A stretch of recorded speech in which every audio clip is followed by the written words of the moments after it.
का दिन हमास ने इजराइल पर एक सरप्राइज अटैक किया, 5000 मिसाइल्स दागी। इजराइल ने भी पैलेस्टीन ग्रुप हमास के साथ युद्ध का ऐलान किया। इजराइल में अब तक 900 जानें गई है। इजराइल के प्राइम मिनिस्टर बेंजामिन नेतन्याहू ने एंड ऑफ हमास के नारे के साथ वार डिक्लेयर किया। अपोजिशन लीडर याइर लेपिड ने भी हमास को खत्म करने के लिए नेतन्याहू का साथ दिया है। भारी शक्ति जब देश के खिलाफ कुछ करती है तब पॉलिटिक्स छोड़कर एक दूसरे को साथ देनी चाहिए। भारत को इससे कुछ सीखना चाहिए। इजराइल इकोनॉमिकली बहुत स्ट्रांग है। टेक्नोलॉजी के मामले में भी दुनिया से कई आगे है। इतना छोटा सा देश होने के बावजूद सभी क्षेत्र में बाकी देशों से बहुत आगे है। लगातार होने वाले हमले के कारण इजराइल ने मिलिट्री भी बहुत स्ट्रांग बनाई है।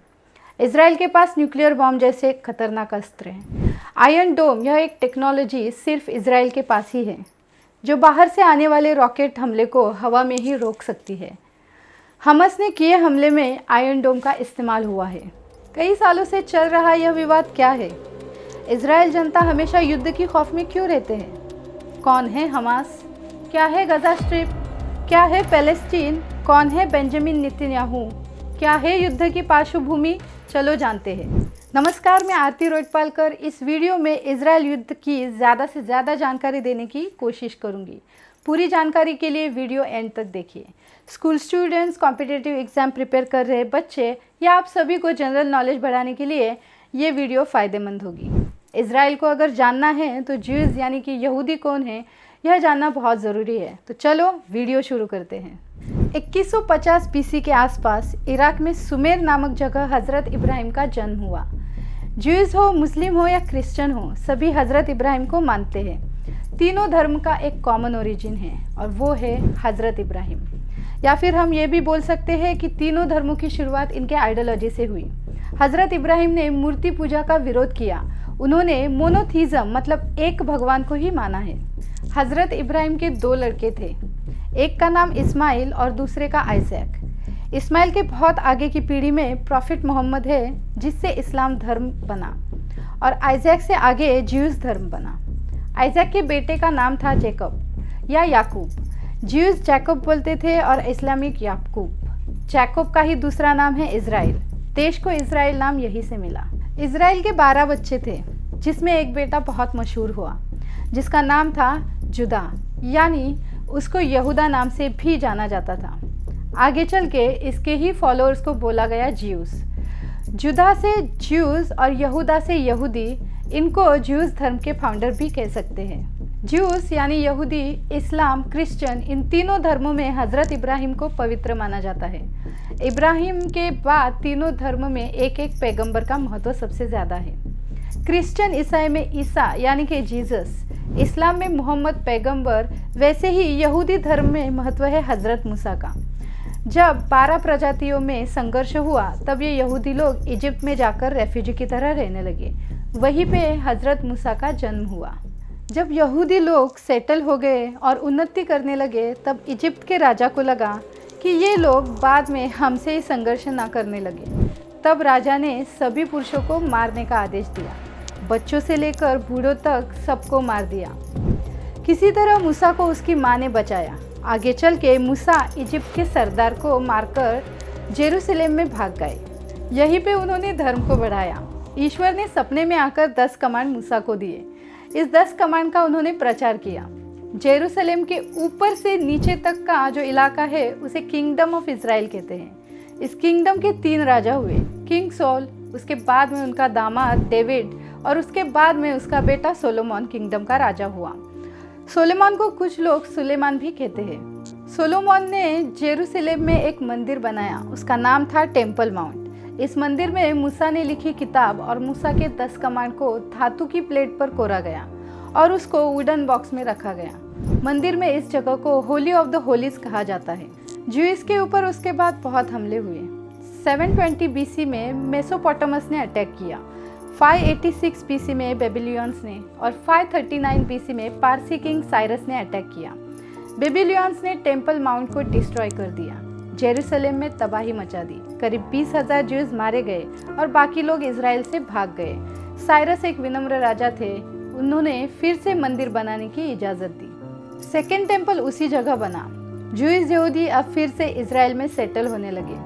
लेकिन 63 बीसी में रोम ने हमला कर दिया। तब रोम के राजा थे पॉम्पस मैग्नस। उसने जेरूसलम पर कब्जा कर लिया। कुछ साल बाद जूलियस सीजर ने पॉम्पस मैग्नस को हरा दिया और रोम के राजा बने। जूलियस सीजर ने ज्यूज यहूदी को लीगल कर दिया। रोम ने बाद में इज़राइल को अपना एक राज्य मानकर गवर्नर की तरह यहूदी राजा हेरोड को बिठाया। हेरोड के राज्य में यीशु यानी कि जीसस का जन्म बैथलहेम इस जगह हुआ। उस काल को एडी कहा जाता है। बैथलहेम यह जेरूसलम के पास की जगह है।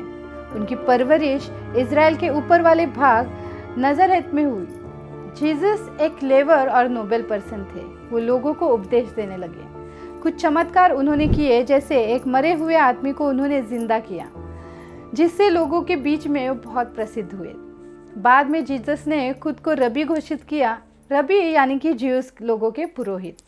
जीसस एक दिन जेरूसलम में आए और टेम्पल माउंट में गए। वहाँ पर उन्होंने देखा कि टेम्पल की हालत बहुत खराब है।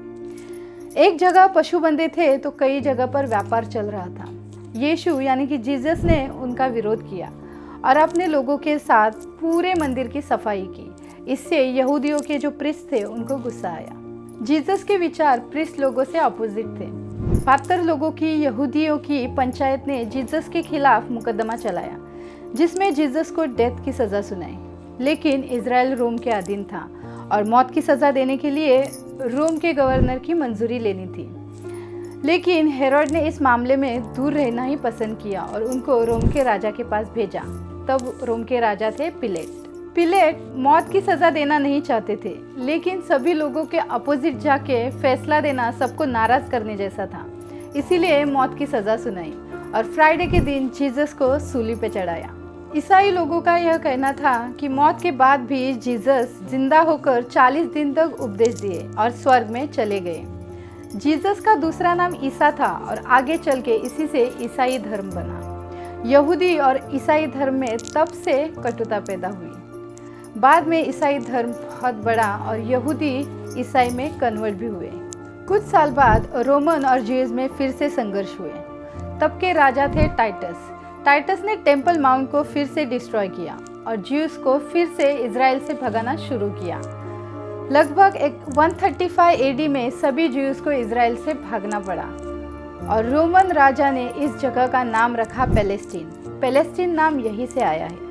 570 एडी में प्रॉफिट मोहम्मद का जन्म मक्का में हुआ, जो कि सऊदी अरब में है। 610 एडी में उनको फर्स्ट रिवलेशन हुआ, मतलब ईश्वर ने उनको संदेश भेजा। ईश्वर अपना संदेश फरिश्ते के जरिए भेजते हैं। उस फरिश्ते का नाम था जिब्रेल। मोहम्मद पैगंबर जेरूसलम में कुछ दिन रहे। जहाँ पे वो नमाज पढ़ते थे वहाँ पे एक बड़ी मस्जिद बनी है। मोहम्मद पैगंबर के बाद अबू बकर पहले खलीफा बने और उनके बाद दूसरे खलीफा बने उमर। उमर ने 638 एडी में जेरूसलम पर कब्जा कर लिया। इज़राइल से रोमन साम्राज्य खत्म हुआ और इस्लामी शासन शुरू हुआ। टेम्पल माउंट पर अब उमर ने कब्जा किया और उसको नाम दिया हरम अल शरीफ। उमर ने यहूदी ज्यूज लोगों को फिर से इज़राइल में रहने की अनुमति दी। यहूदी फिर से आकर बसने लगे। यहूदी का मंदिर यरूशलेम में टेम्पल माउंट था।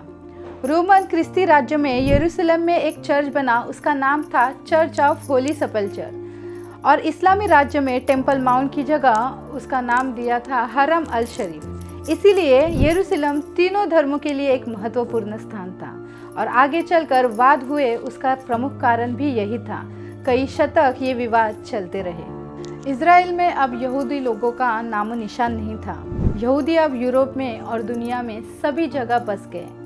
कुछ भारत में भी आए। 1881 में ज़ायनिज़्म हुआ। ज़ायनिज़्म मतलब फिर से घर वापसी। एलाइजर बेन यहूदा और थियोडोर हर्जी नाम के दो यहूदियों ने दुनिया भर के यहूदी लोगों को अपने स्थान पर इज़राइल में आने के लिए आह्वान दिया। उसकी फर्स्ट वेव में 1881 में लगभग 30,000 यहूदी इज़राइल में आए और बसने लगे। यहूदी लोगों की अपनी भाषा हिब्रू के स्कूल शुरू हुए। सभी व्यवहार हिब्रू में ही करने लगे। हिब्रू भाषा के आधार पर नेशनलिज्म शुरू किया। 1904 में सेकेंड वेव में और 40,000 यहूदी इज़राइल आए। अब यहूदी मजबूत होने लगे, लेकिन देश का नाम अभी भी पैलेस्टीन ही है। फर्स्ट वर्ल्ड वॉर शुरू हुआ और जर्मनी का इंग्लैंड के सामने हारना लगभग तय ही था। तब दुनिया भर के यहूदी लोगों ने इंग्लैंड से यहूदी राष्ट्र की मांग की। आर्थर बेलफोर, जो इंग्लैंड के फॉरेन सेक्रेटरी थे, उन्होंने एक पत्र जारी किया जिसे बेलफोर डिक्लेरेशन कहा जाता है। इस डिक्लेरेशन में उन्होंने यहूदी राष्ट्र की सहमति जताई। यरूशलेम पर 400 साल के अटमन साम्राज्य को अंग्रेजों ने हराया और पैलेस्टीन पर अपना कंट्रोल प्रस्थापित किया। 1922 में लीग ऑफ नेशन की स्थापना हुई, जिसे आगे चलकर सेकेंड वर्ल्ड वॉर के बाद यूएनओ नाम दिया।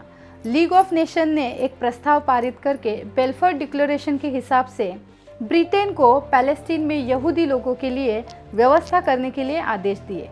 साथ साथ दूसरे धर्मों के लोगों को भी उचित व्यवस्था बनाने के लिए कहा। ब्रिटेन ने पैलेस्टीन में यहूदी राष्ट्र बनाने के लिए शुरुआत की। अरब लोग, जो अभी पैलेस्टीन के रूलर थे, दंगे फसाद शुरू हुए। आसपास सभी मुस्लिम देश है और सबके बीच में यहूदी देश बनेगा, इस चिंता में मुस्लिम लोगों ने यहूदियों को मारना शुरू किया। इससे इस्लाम और यहूदियों के बीच में लड़ाई शुरू हुई। अपने आप को बचाने के लिए यहूदियों ने अपनी एक मिलिट्री ऑर्गेनाइजेशन बनाई जिसका नाम था हगानहा। 1929 तक 1 लाख और यहूदी पैलेस्टीन पहुँचे। 1936 में अरब ने रिवोल्ट किया, जिसमें बहुत यहूदी, अरबी और ब्रिटिश भी मारे गए। रिवोल्ट के बाद ब्रिटिश को भी अपनी पॉलिसी बदलनी पड़ी। अब ज्यूज माइग्रेशन में रोक लगाई गई, इलीगल माइग्रेशन बंद हुआ। इस बीच सेकेंड वर्ल्ड वॉर स्टार्ट हुआ। एक तरफ जर्मनी, इटली, जापान और दूसरी तरफ इंग्लैंड, अमेरिका, फ्रांस और रशिया। जर्मनी ने हिटलर की लीडरशिप में बहुत एग्रेसिव तरीके से और नाजिज्म प्रिंसिपल फॉलो करते हुए युद्ध लड़ा। जर्मनी में ज्यूज लोगों की आबादी बहुत थी। ज्यूज लोग बहुत अमीर थे और हर क्षेत्र में बहुत प्रगति की थी। उनकी तरक्की हिटलर को पसंद नहीं थी और इधर पैलेस्टीन में ज्यूज ने इंग्लैंड और अमेरिका को सपोर्ट किया। इससे हिटलर बहुत गुस्सा हुए और ज्यूज को मारने के ऑर्डर दिए। करीब 1 लाख ज्यूज मारे गए और बाकी भाग गए। दुनिया भर से अब ज्यूज, यहूदी पैलेस्टीन आने लगे। यहाँ पर अरबी लोगों ने यहूदियों से दुश्मनी के कारण जर्मनी को सपोर्ट किया। सेकेंड वर्ल्ड वॉर में 2 लाख यहूदी सैनिक शहीद हुए, लेकिन ये वार जर्मनी हार गया और अमेरिका, रशिया, इंग्लैंड, फ्रांस के ग्रुप की जीत हुई। अगर जर्मनी ये वार ना हारता तो इजराइल कभी नहीं बनता। लेकिन अभी तक यहूदी और अरबी संघर्ष शुरू था, कुछ सॉल्यूशन नहीं निकल रहा था। तब ये मामला गया यूएन में। इस बीच सितंबर 1947 में इंग्लैंड ने पैलेस्टीन छोड़ने का फैसला लिया। 29 नवंबर 1947 को यूएन में एक यूएन रेजोल्यूशन 181 पास हुआ। रेजोल्यूशन के हिसाब से पूरे इलाके को 3 हिस्सों में बांटा जाए। पहला ज्यूइश स्टेट, दूसरा पैलेस्टीन और तीसरा यरूशलेम, जो यूएन के अंडर में ही रहेगा, जिसके लिए वोटिंग हुई। 33 देशों ने रिजोल्यूशन के पक्ष में वोटिंग की। 13 देशों ने रिजोल्यूशन के खिलाफ वोटिंग की, जिसमें भारत का नाम भी है, और 10 देश न्यूट्रल रहे। मैप में आप देख सकते हैं, जो वाइट पार्ट है वो ज्यूज को दिया गया और जो ग्रीन पार्ट है पैलेस्टीन को, और यरूशलेम सेपरेट रखा गया, जिससे अरबी बहुत नाराज़ हुए। 15 मई 1948 को ब्रिटिश जाने वाले थे। उससे एक दिन पहले head of Jewish agency David Ben Gurion ने स्टेट ऑफ इजराइल डिक्लेयर किया, जिसको अमेरिका और रशिया ने मान्यता भी दी। राष्ट्र बनाने के दूसरे ही दिन इजिप्ट, सीरिया, जॉर्डन और इराक ने इजराइल के खिलाफ वॉर डिक्लेयर की और इजराइल पे हमला किया। इजराइल को अमेरिका और रशिया का सपोर्ट था और इजराइल की मिलिट्री भी स्ट्रांग थी। ये युद्ध इजराइल जीत गई। इससे और कई भाग पे इजराइल ने कब्जा किया। अब नक्शा इस प्रकार का था, सिर्फ एक साइड की पट्टी जैसा भाग जो इजिप्ट ने हासिल किया, जिसको गाजा स्ट्रिप बोला जाता है। धीरे धीरे बाकी देशों ने भी इजराइल को मान्यता दी। इस गाजा स्ट्रिप से इजराइल पर हमले होते रहते हैं। इजराइल को एशियन कंट्रीज से व्यापार करना है तो स्विस कैनल से रास्ता मिलना ज़रूरी था, लेकिन स्विस कैनल पर पूरा कंट्रोल इजिप्ट का था। 1956 में इजराइल ने इजिप्ट के साथ युद्ध किया और इस युद्ध में इजिप्ट का सेराई पेनिनसुला जीत लिया। इससे इजराइल को स्विस कैनल का एक्सेस मिल गया। यूएन के हस्तक्षेप के बाद इजराइल पीछे हट गया, लेकिन स्विस कैनल पर अपने राइट्स आज तक बना लिए। अब इजराइल स्विस कैनल के साथ एशिया के कनेक्ट में है। फिर भी तनाव कम नहीं हो रहे थे। 1967 में इजिप्ट ने इजराइल का रेड सी का एक्सेस बंद कर दिया। इजराइल ने फिर से अटैक किया, जिसमें Egypt, Syria, Jordan, Iraq, Lebanon शामिल थे। युद्ध चला और फिर से इजराइल की जीत हुई और इजराइल ने जॉर्डन का कुछ पार्ट हासिल कर लिया। पता नहीं इजराइल के पास ऐसी क्या ताकत है जो इतने देशों को अकेला हरा जाता है। 1973 के आसपास अमेरिका और रशिया के बीच कोल्ड वॉर शुरू था। अमेरिका का इजराइल को पहले से ही सपोर्ट रहा। अब इसका फ़ायदा उठाते इजिप्ट ने रशिया से सपोर्ट लेके सीरिया को साथ में लेकर इस बार सिर्फ 2 ही देशों ने युद्ध किया। इजिप्ट को सिनाई का हिस्सा जो इजराइल ने जीता था सिर्फ वो वापस लेना था और सीरिया का कुछ हारा हुआ हिस्सा सीरिया को वापस लेना था। लेकिन हुआ ये कि हारी ज़मीन वापस लेने के चक्कर में दोनों देश और ज़मीन हार गए। इजराइल सुएज़ कैनल तक आ गया और सीरिया की राजधानी तक कब्जा कर लिया। अनवर सादत तब इजिप्ट के राष्ट्रपति थे। 1976 में एक ऑपरेशन हुआ, operation Thunderbolt. Tel Aviv Israel का एक शहर है। इस शहर से एयर फ्रांस की एक फ़्लाइट ने पेरिस के लिए उड़ान भरी। पैलेस्टीन लिबरेशन ऑर्गेनाइजेशन PLO एक संगठन थी। इन्होंने ये फ़्लाइट को हाईजैक किया। फ़्लाइट को पहले एथेंस उतारा, बाद में एथेंस से ले गए लीबिया और लीबिया से फिर सीधे लेके गए युगांडा। इस फ्लाइट में 254 नागरिक थे, जिसमें 148 लोग फ्रांस और दूसरे देशों से थे। 106 लोग इजराइल के नागरिक थे, जिसमें 12 क्रू मेंबर थे। ऐसा ही एक भारत का प्लेन हाईजैक हुआ था। 160 यात्रियों को बचाने के लिए भारत को अजहर मसूद जैसे 5 आतंकवादियों को छोड़ना पड़ा था। ऐसे ही एक मांग PLO ने इजराइल के सामने रखी। कुछ आतंकवादी इजराइल ने बंदी कर रखे थे, उन्हें छोड़ने की मांग की। अंतर्राष्ट्रीय दबाव के कारण दूसरे दिन 148 नॉन इजरायली लोगों को छोड़ दिया गया। अभी 106 इजरायली उनके कब्जे में थे। इजराइल ने सोचा अगर एक बार छोड़ दिया तो बार बार ये लोग ऐसे ही करेंगे। इजराइल की इंटेलिजेंस एजेंसी मोसाद और इजराइल डिफेंस ने एक ऑपरेशन किया, ऑपरेशन थंडरबोल्ट। अपने 100 ट्रेन कमांडोज लेके युगांडा के उसी एयरपोर्ट पर अपने प्लेन उतारे। पैसेंजर्स को एयरपोर्ट के पास एक बिल्डिंग में रखा गया था। इजराइल ने युगांडा के कई फाइटर प्लेन्स को उड़ाया।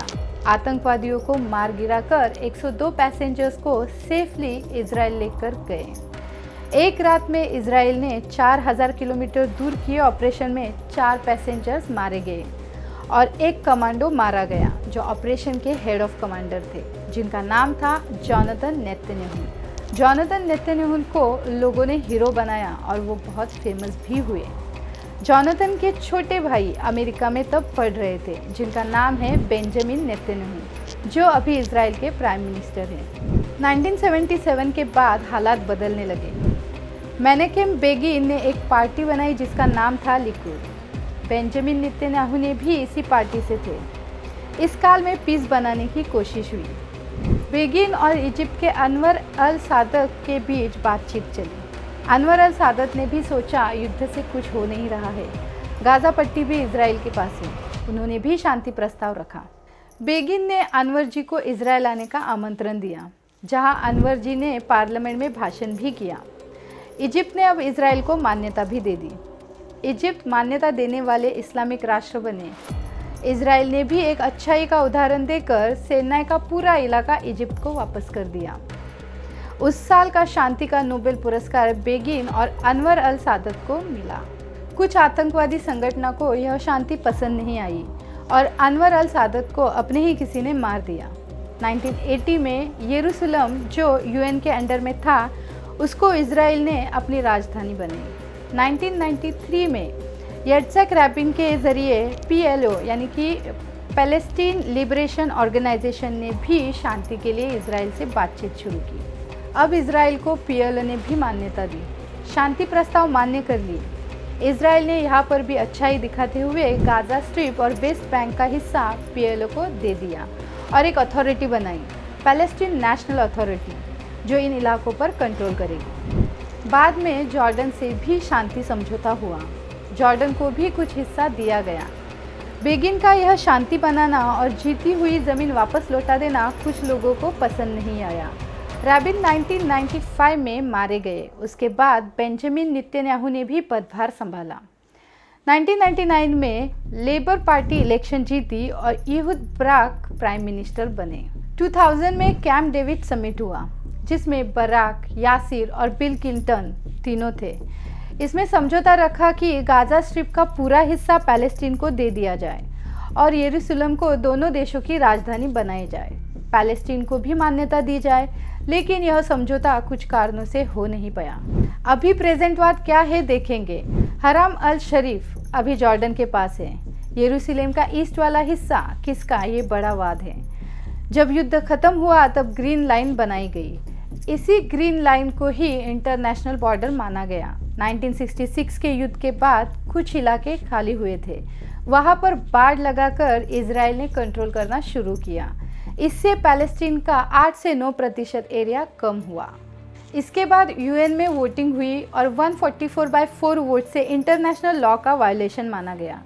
पैलेस्टीन में पीएलओ की सरकार चलती है और एक उग्रवादी संगठन है जिसका नाम हमास है।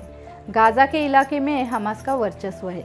शेख जरा एक यरूशलेम में जगह है, वहाँ पर मुस्लिम रहते हैं, लेकिन ये जगह यहूदी लोगों ने पहले से ही खरीद ली थी। तो कोर्ट में इसका केस चला, डिसीजन भी आने वाला था। इस केस की वजह से यरूशलेम में बहुत तनाव था। 9 मई 1966 युद्ध का दिवस था।